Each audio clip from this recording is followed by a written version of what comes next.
باز شخ شد. میگم تلفن رو با زمین زنم майда شود ولی کمتر با فلان دلم میسوزد.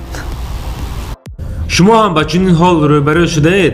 پس دیگر عصبی نشوید. کلاس رو پخش سازید. این مشکل رو یک جای حل میکنیم.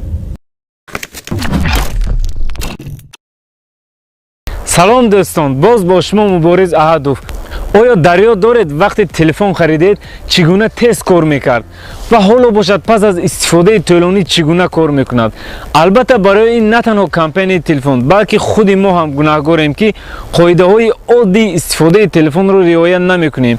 امروز 10 راه حل این مشکل رو به شما نشان میدهم که هنگام روبرو شدن اقلا 5 یا 4 تای همین رو استفاده کرده اندکی باشد کار تلفن رو تست کنید. دوستان، مخلصان کانال راهنما نه تنها از تاجیکستان بلکه از دولت همسایه ازبکستان هم خیلی زیادند. این برادران از من خواهش کردند که تا برای آنها هم یگان پروگرام ارزان برای زنگزنی را پیدا کنم.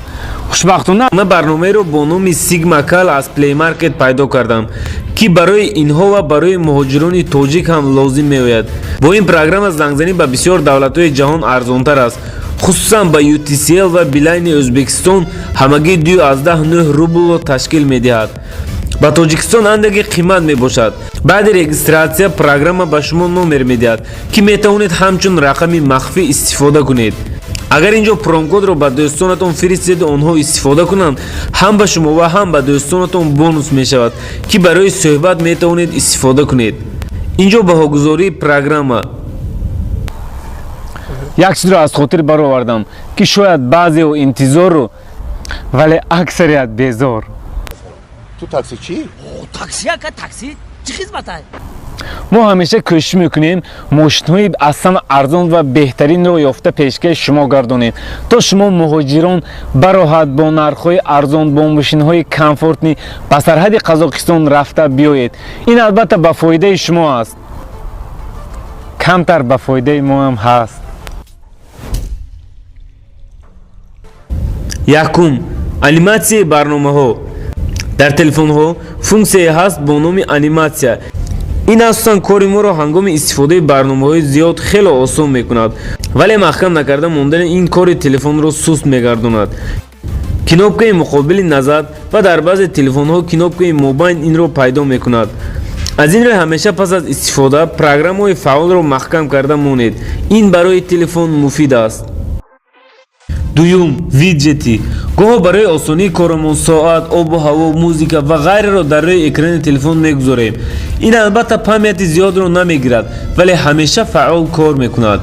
مصلحت من به شما این که در حال اینها را از روی اکران یعنی رابوچ استول ادلیت کنید که نباشد برای تست کار کردن تلفنتون مانع می شود. سیوم، انیماسیون را خاموش و یا پست کنید. بعضا پروگرام های تلفن خیلی کارشون سست می شود. با настройка یا پارامتر разработчика дароед. اینجا 3 пункт масштаб анимации окна و перехода, шкала длительность анимат رو با 0 از 10 5 و یا خاموش کرده مانید. کار برنامه‌های تلفن اندکی تیز می شود.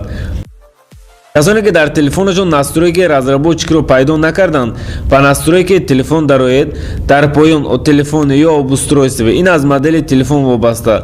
نمر زبرک رو تیز و یک چند بار پخش کنید. این настройка در تلفن پیدا می شود. چهارم، لیمیت فونوwych процессов.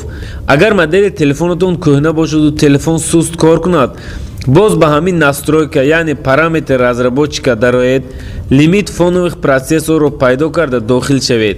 اینجا با 4 گذارید و رفتی کار تلفن رو بینید. اگر خوب نشد با 3 گذارید.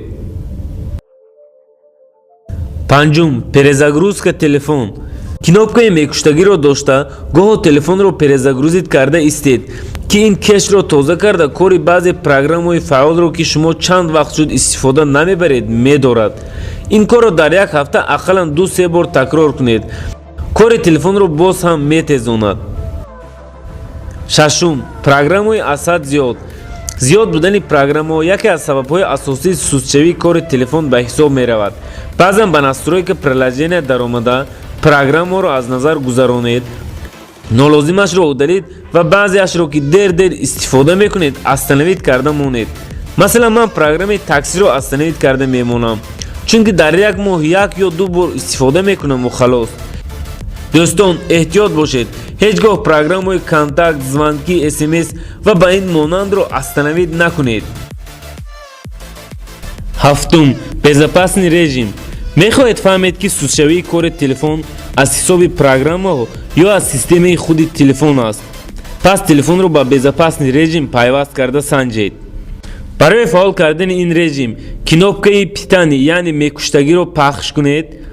выключитро то пайдо шудани безопасный режим дошта истед ва режимро фаъол кунед. баъди ин танҳо программаи худи телефон кор мекунад.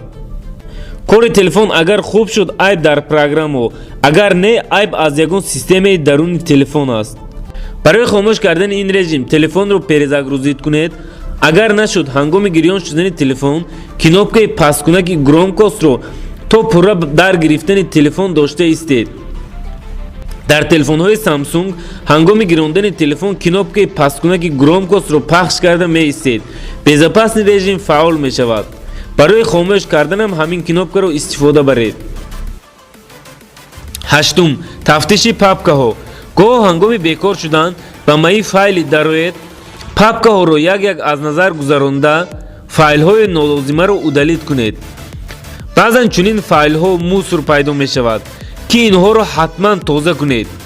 хавотир нашавед, ҳеҷ чизи телефон гум намешавад. ин кор каме памятро зиёд карда ба кори телефон мусоидат мекунад. нӯҳум, Simple System Monitor. вақте ҳис кардед ки телефонатон суст кор мекунад, метавонед программи Simple System Monitor-ро аз Play Market скачат кунед. бори ин программа тозагии системаи телефон, температураи протсессор, батарея, инчунин мӯҳлати вақти программа ва боз дигар чизҳои заруриро бинед. Simple System Monitor бе пул, бе реклама ва хело оддӣ аст. даҳум, тоза кардани кеш. фаъолияти программа ва кори ҳамарӯзаи телефон аз худ мусорҳои зиёдатӣ ҷудо мекунад. ин мусорҳо дар кеши рони данни ё кеш ҷой мегиранд. аз ин ҷо тоза кардани кеш ҳатмист. памяти зиёдатиро аз телефон талаб карда кори телефонро суст мекунад. барои тоза кардани ин медароед настройка, памят. нигоҳ кунед, телефон 81 мегабайт ҷои холӣ дорад. пас аз тоза кардан мебинем чӣ қадар мешавад. кеши рони данниро тоза мекунем. ин аз зиёда аз ним гигабайт памят аз мусор холӣ шуд.